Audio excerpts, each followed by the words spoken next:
If you want to set yourself up for future financial success, there are important money lessons that you should learn early on in life. So for my younger millennials and my Gen Z friends, listen up, because today I'll be covering 7 crucial money lessons you should learn before age 35. So let's go. The first money lesson you should learn before 35 is to always be prepared for emergencies. You know, when we were kids in school, we used to do tornado drills and fire drills so we would know what to do in case that scenario happened. And similarly, as adults, for our finances, we need to be prepared for the worst case scenario.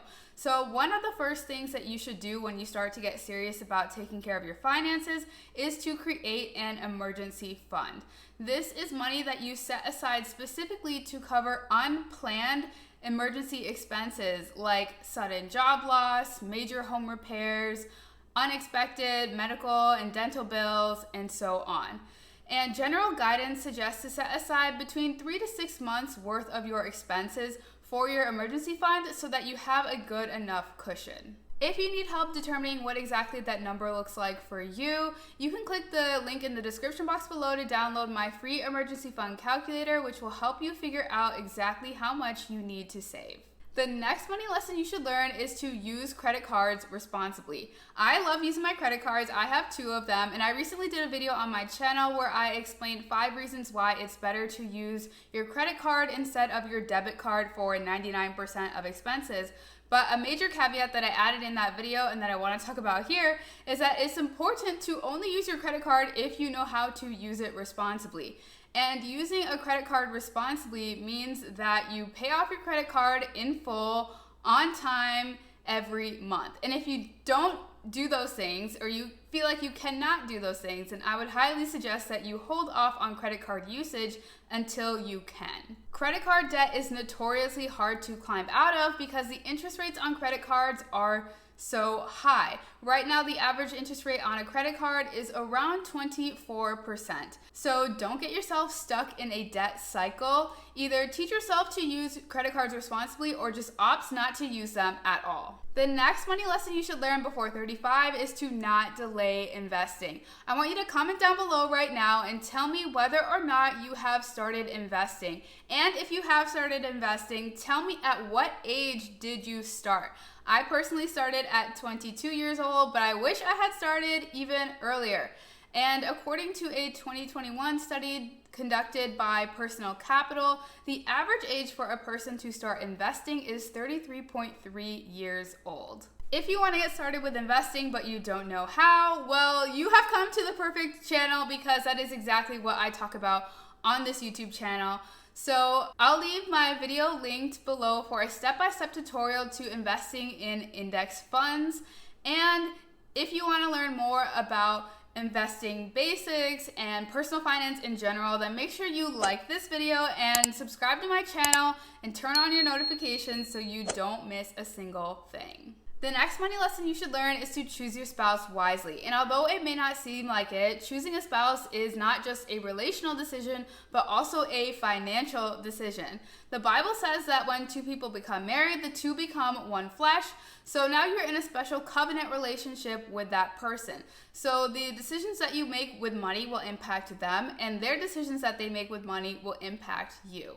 It's really important to be open about your financial situation, and I'm talking about like how much debt you carry, the income you receive, and from what sources, all of that before marriage. Go in with your eyes wide open so there are no surprises or minimal surprises after marriage. Also, understand your potential spouse's spending habits and their spending triggers, and pay attention to their patterns with money, because if you notice patterns before marriage, then you're likely to see those same patterns within marriage. And we know that divorce is a huge issue within our society right now, and money is one of the leading causes of divorce. So do what you can to learn and understand your potential spouse's spending habits and their decisions with money before marriage. For me personally, although I'm not married yet, marriage is a decision that I don't take lightly for so many reasons. But I really wanted to make sure that I marry a man who I know I can trust to make wise financial decisions. The next money lesson you should learn before 35 is to plan financially for your kids. So if you have really young children right now, or even if you don't have kids yet, but you know that's something that you want later on, start planning for their future right now and thinking of ways that you can save and invest, especially if you think that they may want to attend college. College costs tens of thousands of dollars, but if you start saving and investing right now, that'll be such a great way to bless your kids so that they don't have to deal with crippling student loan debt.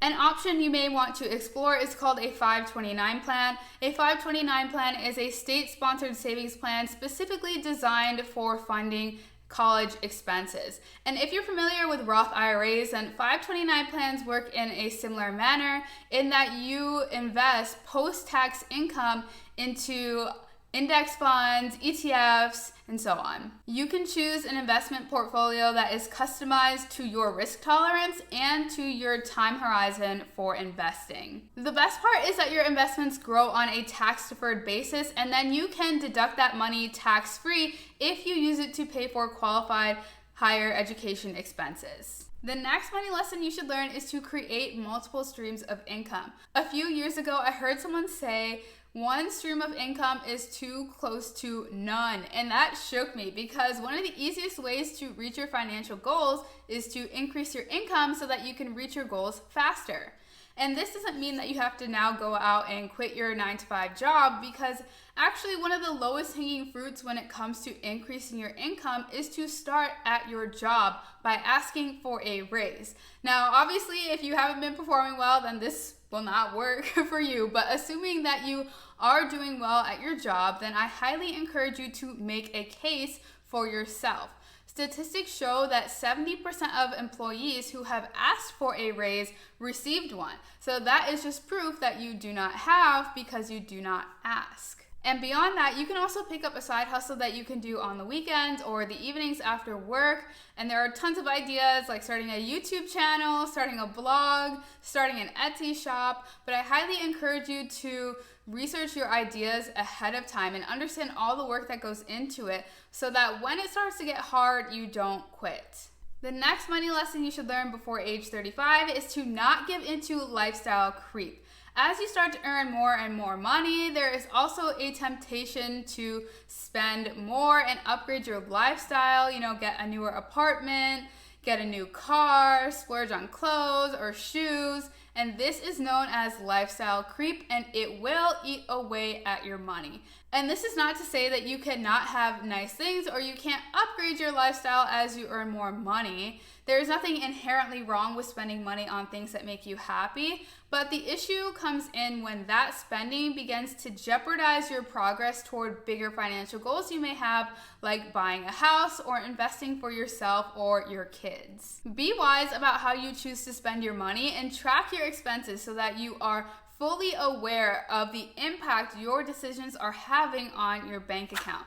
And if you need help figuring out how to track your expenses, then click the video on the screen right now for a complete beginner-friendly tutorial to making a budget.